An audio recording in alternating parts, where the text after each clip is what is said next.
Hey guys, welcome back to my channel. In this video, I want to show you how to fix this issue. If you get this notification when you launch Watchdog 2 in your Windows, just follow me. First, close this notification and find your Watchdog 2 shortcut.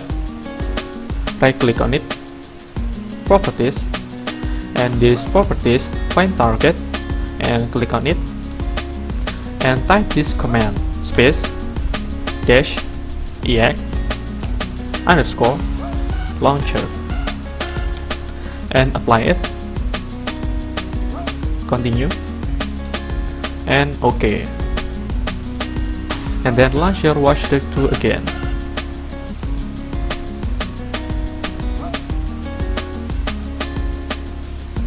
Come on. Yes, it works.